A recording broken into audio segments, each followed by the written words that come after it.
everybody, and welcome to Madmen with the Box live for the 161st time. I'm Pixel. Still me. Over there, who do you see? It's OZChris, my usual. Get me out of here. Crime. Someone get me out. SOS 911 000. You're not going anywhere, buddy. Look below. a long, not forgotten face, because we talk about him. But a long unseen face is that of Landry Q Walker. Hello, sir. I heard Joe was gone, and because of our feud, I could finally return. That's why I'm not in New York, because Joe and I can't be in the same state, or it's war. Jeez. That's how dedicated I am to this program, that I stayed here instead of going to New York Comic-Con. Had a ticket. I was just going to tell you the story, and I decided to save it. Had a ticket. Didn't go because this show matters. And that's what Joe should say if he was responsible. But where's Joe? Not here. He's with Jimmy.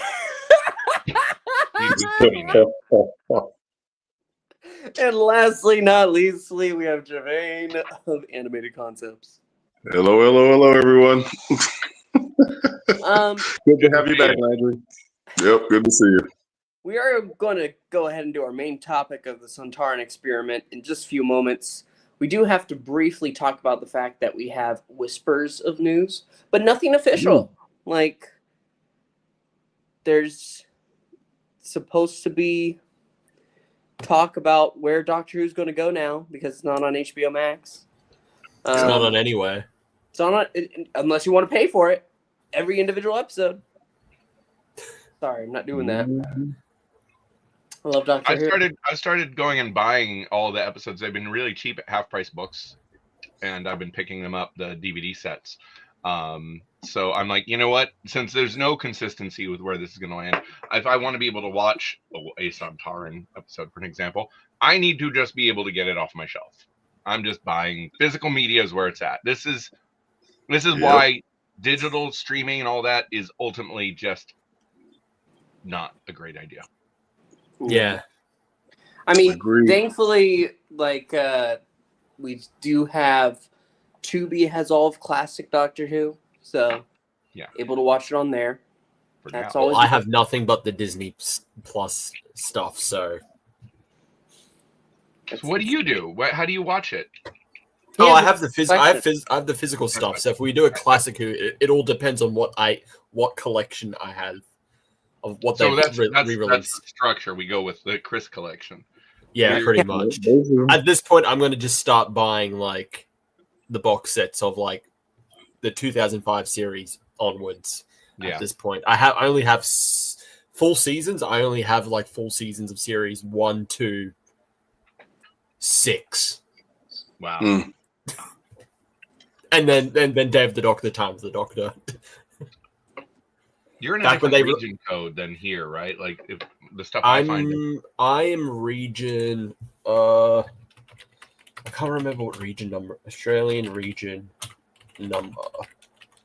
I'll specify by DVD. 4. I'm region 4. And we are region 1. Yeah. We're number 1. We're number 1. Oh. I feel like we probably Typical. made that up. Probably. Like the person who like decided like what time zones and everything. It's just like, oh yeah, here where I'm from, this is where it all starts. Or how about the center of the map? Yeah. No. From here, because I discovered it. I figured it out. There is toy news I was mentioning earlier because I know everyone here wants to hear about toy news. We got B&M have some new 2025 releases. I don't have photos, so I'm not technically, proficient like these people, but we get a new Anthony Ainley master in his suit. A figure they've never done before. He's only been in a like business suit before. Now he's in his classic suit and with his pillar TARDIS from I believe it's Castrovalva where he has a pillar. Yes. Yeah. I think so. Yes, technically. Yeah. I think he has it in a few of them, but we're getting the Meep and the aliens that don't like the Meep, and a few others, and it looks like the Rorth Warriors. Them, they look great. I mean, right out of the comic, so because that's always going to be my memory of them, So pretty excited about those. Funny how it took them this long to release those ones in particular. I know. See, with the Master, it's just like you can do it whenever, but like the Meep and the Wrath Warriors, it's like that was 2 years ago, guys. Yeah. It's so funny that they're so late to a lot of this. Typical with them being like their stuff is streaming on Disney Plus. Disney is always late to the show when it's trying to cash grab on on anything. But it's not Disney. I know that's the thing, but it's very fitting. It is. While it isn't Disney, it is very fitting that they're sharing the same kind of mindset when it is to jumping on the hype of things. It's like, hey guys, did you like Avengers Infinity War? Read Infinity Wars, which came out 7 months afterwards. Right. Yep. Well, I'll tell you, having worked on the comic side is a nightmare because they will not give Marvel and Disney will not give you anything to work with. So you're a publisher. You basically have to wait till it's in the theater to even start working on the tie-in things and stuff is a nightmare. I've known so many people who've quit those jobs, particularly on the Star Wars side, because there's just no accessibility to the information. So you end up with retailers saying, why don't we have a Star Wars comic when the movie, no, we get it a year later and no one cares anymore. Yeah. Yep. So. And by the time they want it, by the time they want that synergy, it's like no one cares. Yeah. Well, Jim, it's like when they decided to make, what was it? I don't know if it's still a thing because I do not read mainline Marvel at all. I'm reading just Ultimates and that's it. When they made Miss Marvel a mutant, just because the end of the Miss Marvel show hinted that, oh, she's actually a mutant, not inhuman. So it's like, you're kind of late to the party here. So no one cares. No one likes it when you try to synergize with the MCU. The funny thing is, there is historically value to that. I mean, we get Kryptonite, the name Krypton. We get Jimmy Olsen, Perry White from the Superman mythos. That all comes from a radio play, in the early 40s. That stuff can work, but it has to be a little more timely. Yeah. Are they worried about people spoiling stuff? What's that? They're that worried about people spoiling stuff or something getting out? Yeah, I think that's exactly it. The amount of hoops I've got to go through. I did back when it was new, I did the Skeleton Crew, actually. I did the Skeleton Crew adaptation, and you've got to go through this service they have, this intense security service. Every page that you're looking at of the script is watermarked with your name all over it, and it logs when and how much you look at it. And it was months after the show. The show had come out. The show was already done. Yeah, I can get a transcript of it from the internet. We don't want you leaking this adaptation. It's like the show's there. They can just watch it and spoil it themselves. Yeah. Jim Shooter used to tell a story about he warned some executives that, hey, I'm giving Spider-Man a new costume. I'm giving him the black suit, and maybe we should put something out to tell people, hey, this is coming. And they told him, no, people won't care about that. People aren't going to care about an all-black costume. And Oh, listen, I was 13 or 14 years old when that came out, buying comics religiously. Yeah, we cared. Yeah, we cared a lot. Yep. Sometimes. At a retail, I can tell you, nobody's trying to buy that stuff after it's over said and done. It's like you want to sell that tie-in stuff while when anticipation is building up to it, because once it's out and people when the hype is at its biggest. Exactly. Yeah. The best time to sell stuff is before the release. I mean, once something's out, people kind of go, now I'll move on. Now, I will say there are times when that's actually bad and it will spoil stuff. I think, wasn't it the Revenge of the Sith game spoiled the film? Even though, yeah, we know he's going to become Darth Vader, but apparently it spoils the ending of the film because the game has 2 different endings depending on what you choose. But it does spoil the ending of the film, apparently. I mean, so it's like, I just don't know how that one can be spoiled. I know that's the thing. It's weird. We know that Anakin becomes Darth Vader. It's just spoiled like the context of like everything that led up to it. We even knew that it was in a fight with Obi-Wan at the edge of a volcano because I learned that when I was like 12. It was in a coloring book when I was 12. Oh, where'd Gevain go? He'll be back. He'll be back. But anyway, so there's toy news. There's toys. Yeah. I'm surprised they didn't do another 4th Doctor one because that's all they usually do. Right. Well, we were getting a new 3rd Doctor. That's well, good. with a nice one because they're redoing a lot of the Doctors because the head sculpts have gotten a lot better on the 5.5-inch line of figures, and but the technology has improved. So I'm pretty excited about that. Though I don't want to buy everything again because I have, you don't see it in here, it's in the other room. I have every Doctor Who figure. I have the TARDIS playset, I have the Sontaran time ship, I've got the TARDISes, I've got a whole Doctor Who toy display, which you'd think I would have on display for our show. But no. You get wizards, which will be good for other weeks. Yes, which I'm looking forward to getting back to that as well. But that's pretty much our news. I think it's time to start talking about experiments and potato heads. Yes. What the hell? What is happening? I know that you're not, but it sounds like you're going to the bathroom, Gevain. Oh, what the? Oh, it's water. We're muted now. All right. So anyway, yes. Hey, look, I just watched Naked Gun. So forgive me. I could have started yodeling while that would have been great. So I didn't know I was going to be able to make it tonight, and I noticed at like 7:10 my time, and I thought the show started at 8:30. I didn't know things had changed, so I'm like, I have just enough time to. It's a 2-parter. I can watch it.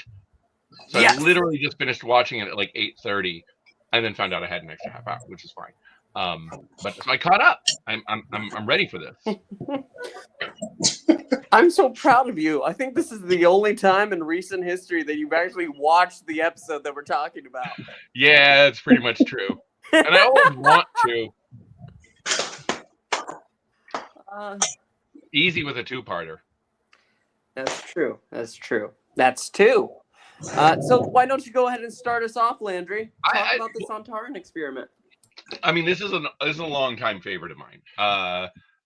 This is one of the earliest ones I saw. My first episode had been Seeds of Doom, and then Deadly Assassin, and then I ended up bouncing back. They were airing on PBS at the time when I was like 12. So I think this is like the 3rd or 4th one I originally saw.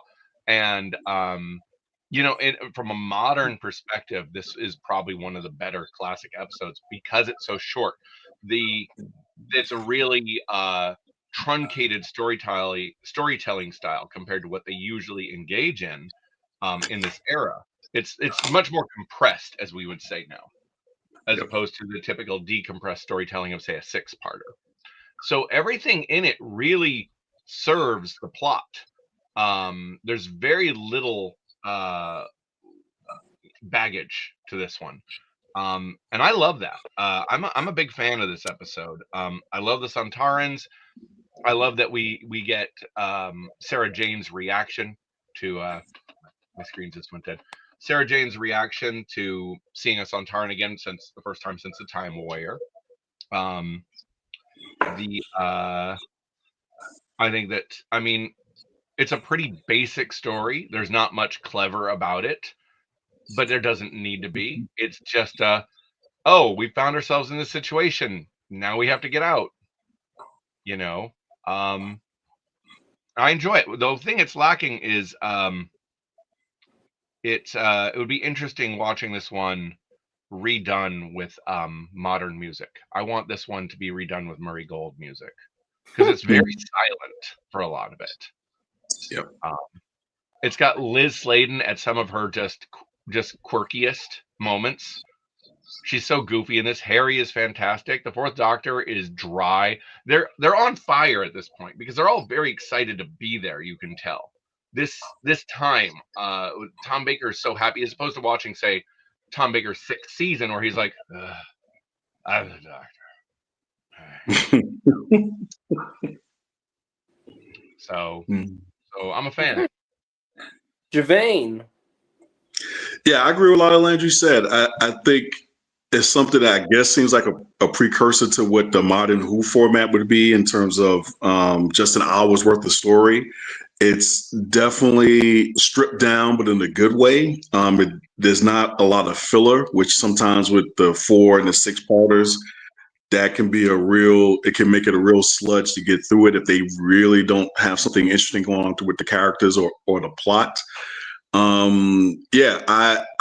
more that I watch of the Fourth Doctor, the more I get why he's one of like the top favorites. Like he just seems very. Go ahead. Mm-hmm. Why he's the classic David Tennant.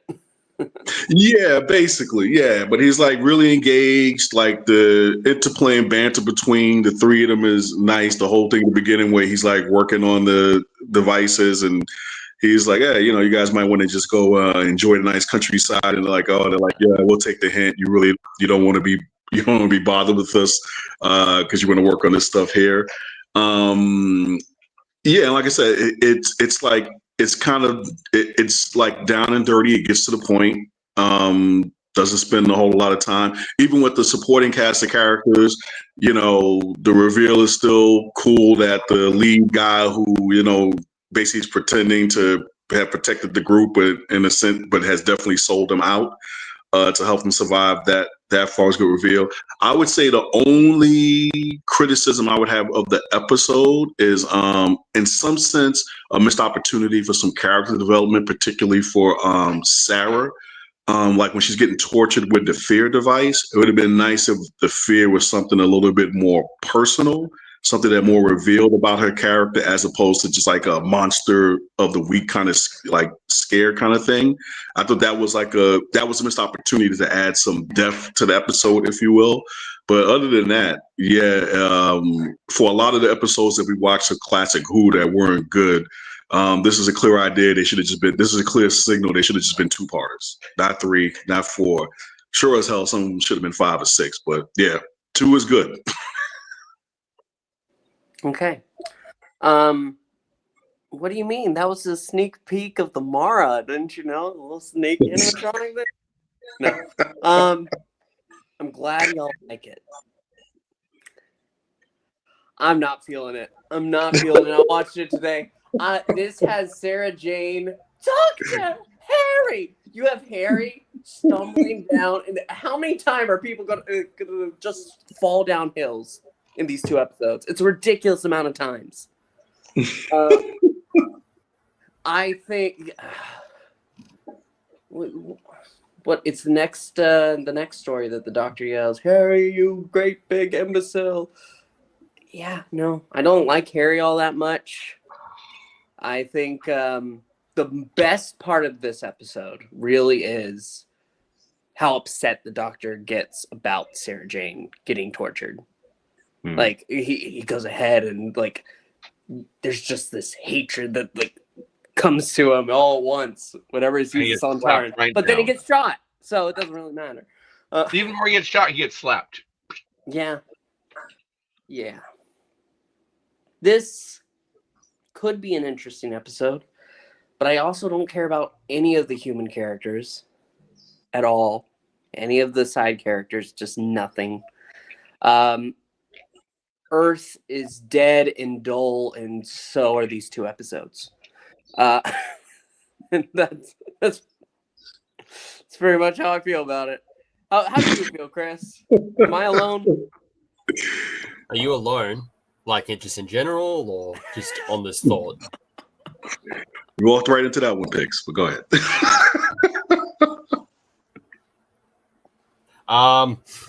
So yeah, Sontaran Experiment. Thank God it was only 2 episodes. I thought this was whatever. This was a whatever episode. I mean, generational split going on with this one. Yeah, I mean, you know, look, you can never trust those top guys. Just remember that, right? Especially those guys from Region 4. 4, Dad. 4. So there's a reason they're 4. The Fourth Doctor, Harry and Sarah, I think they're great in it. I like them in it. Yeah, the other human characters, get him out of here. I don't care. The Sontaran, sure, it's okay. It's a in the middle okay story. I think it is. It doesn't also help. It's also sandwiched in between two like fan favorite episodes.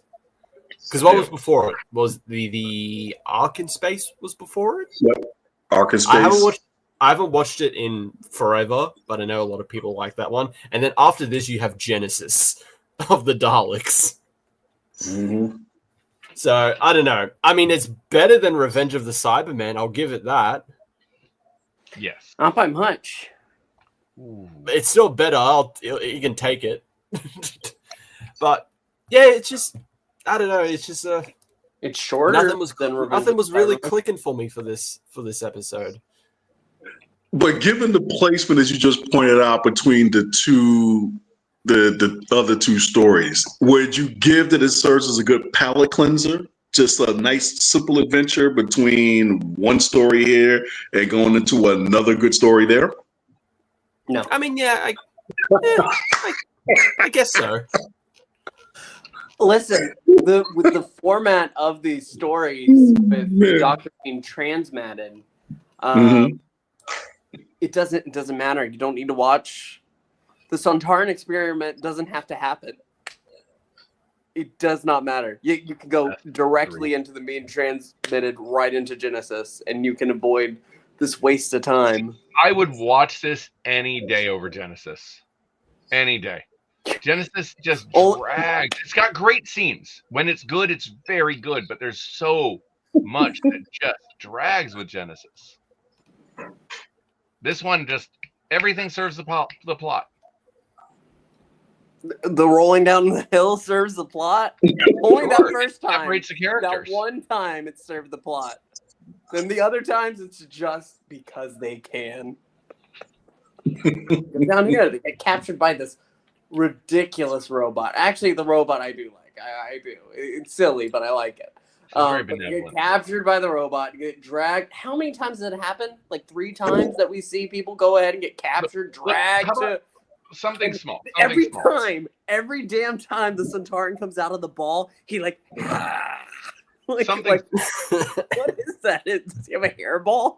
The Doctor hears a scream. He gets up. It's not focused on, but he leaves his Sonic behind, and it's just there. You don't even really are supposed to pay attention to it, but it's there.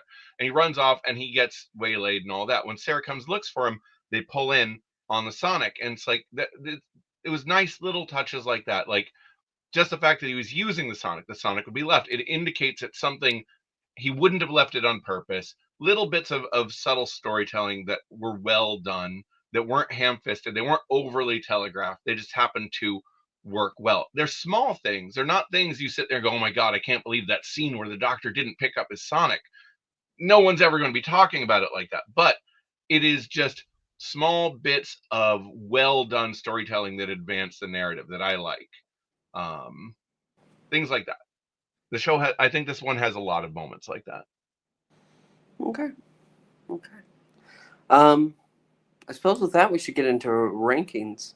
Well, before that, I have a little bit of trivia. Okay. About this episode.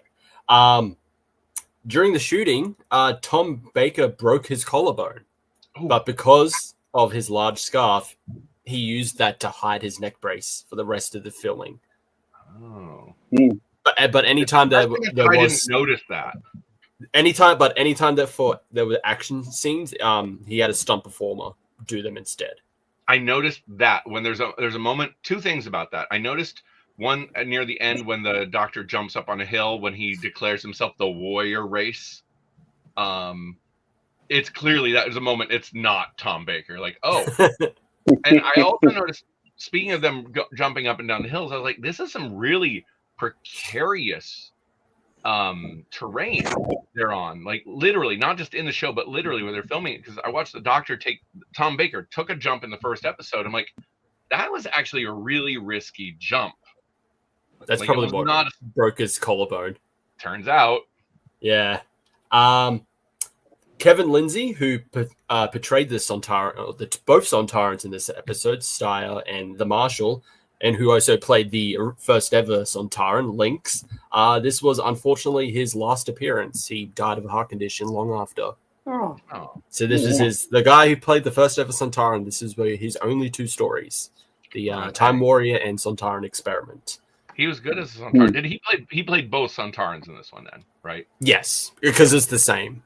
Yeah, it's been a while since Time Warrior. Does this introduce the fact that they're clones? Because I do like that Sarah is like, that's Lynx. I've met him before, but it's like, no, we're clones. We all look alike. Like I can't remember if Time Warrior introduced that they're a clone race, but like I did like that. That I don't think obviously so. Sarah's met one before. No, it didn't go into what it was a clone. It was just the fact he said like he didn't care what she thought of his appearance. I think that was the response to that. Looks like potato. Oh yeah, she does insult his appearance, but she calls him Lynx, who was the Sontaran and Time Warrior. The funny thing is I actually really prefer the makeup on Lynx in the Time Warrior, and I don't think this is as good. This is you start seeing this. It's very just rubber mask. Yeah, it starts getting really rubber mask at this point, and it gets worse as it goes on with every. Oh yes, yes. It doesn't. I don't think it gets any better until like New Who. No, I'd even say, I liked his death scene when the mask is deflating.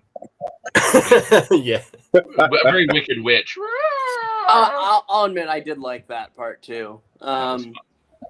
Let's see. Robert Holmes gave Bob Baker and Dave Martin a 3-hour brief on Sontaran culture, including their sex lives. All they wanted to know was that he was a squat froggy thing. He gave him a 3-hour brief on what Sontarans are, including like how they have sex, if they have it, and they're like, we didn't need to know that. He's a squat froggy thing. That's dedication. Does Robert Holmes have all this information that I can go read it somewhere? Well, Robert Holmes created the Sontarans. I would think he would have like a whole like document or two, maybe more. I need his Sontaran Bible. I would read a book just on the history, culture, and society of the Sontarans. I would read that. I would too. I would do that for most of these damn months. And I think, as we've mentioned before, Glenn Jones, who played the astronaut Kranz, wrote the first Doctor serial, The Space Museum, making him one of 5 individuals to have both written for and acted in Doctor Who. Yes. That's good trivia. I guess we'll leave it there. We'll go straight into our ratings. All right, Landry, you got to start. I'm going to give this one an 8.5, which is high. And it's only because, and honestly, it's only not getting a 9 because I don't disagree with they rolled down the hill a little too much. Pixel, that was not an unfair comment. I just don't think it takes away that dramatically, but it is, there's a little much with that. I think, and the human story is not very compelling, but it serves. The story doesn't tell us anything. And also, Gevain, his point about the I'm going to drop down to an 8 because the point about Sarah, missed opportunity for Sarah's fears, very good point. They didn't really tell stories that way at the time, like in Doctor Who. The characters only existed from the moment the scene starts to the moment the scene ends, and there's just so little continuity for the characters back then. No arcs, no anything. They just are on the show until they're not. And it would have been great to get a little sense of of Sarah's like fears. Like maybe she's afraid of being left behind, which would be happens pretty soon after this, you know. So that would have been good, yeah. I'll give it an 8. Okay. Gevain, you got a number for me? Yeah, I'll give it a 6.5. Like I said, I didn't think. Yeah, I'm not going to say this was the highest quality of Who story that I've seen, but I also don't think it was terrible. I think it's a good. I don't want to say like filler, but I just think it's a good story. Like it was a good adventure, if you will. And I think there's a lot of that's missing. I like the point. There was Chris that made the point of the fact that it's sandwiched between two other stories that are much more well regarded, but I think sometimes that's the point. Sometimes I think what's missing in a lot of series these days is sometimes just a fun story, a fun romp, a fun adventure. I don't know if I want it to the point like my daughters are into Supernatural right now, so I don't know if I want something to that degree because I do like Monster of the Week, but I also do like some kind of like a storyline or arc going through.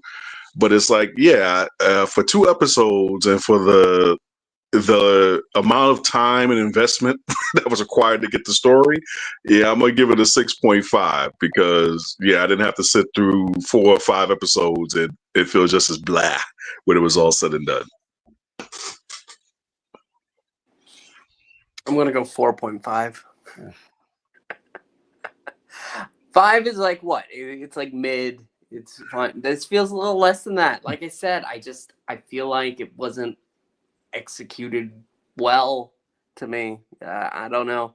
I really do appreciate like Sarah Jane overall, but this isn't one of those performances that I'm really appreciating because she's just going around and yelling at people. Not yelling at them, yelling out for them, which is worse. Though it is nice having that. I saw you destroy. Well, I mean, in fairness to her, she spends a lot of time trying to save Harry, and she's the one who notices that something odd is going on, and no one listens to her. She's got some proactive elements in this too. She doesn't just scream. She's smart. She's capable. Yeah, that's fair. But I'm still going 4.5. This isn't. It deserves a 4.6. Well, you know. I'll do it for you. 4.6. Does that make you feel better? It does. We're all on the same page now, I can tell. Chris? It's a 1. I'm going to give it a 5.5. Yeah, I think, slightly above mid, above average. It's okay. It's not the worst story in this season, so it has that. Not the worst. It's not the worst. Hooray! That's our show, guys. You have our ratings. Some of us like it. Sean gives it a 6 out of 10. There you go. See, this was moving up.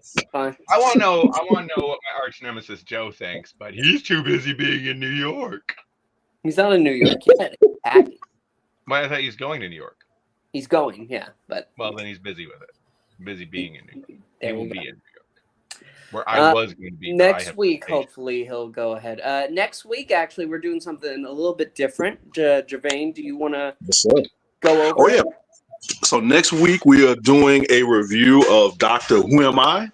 I came across it when in watching the Sontaran Experiment when it was done. Tubi shunted me over to the film. At first, I wasn't going to watch it, but I said, let me check this out.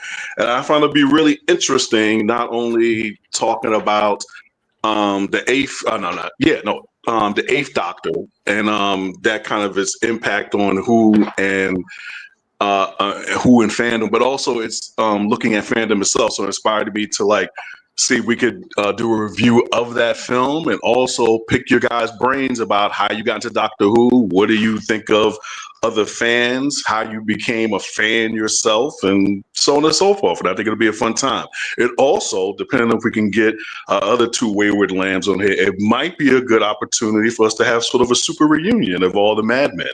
There's enough room in this bad boy that we call it TARDIS, so it'd be cool just to talk about yeah, being fans of Doctor Who, particularly given where we are right now. So as I was said in our group chat, what definitely inspired it was a line in the film where someone says it's better to have bad Who than no Who at all.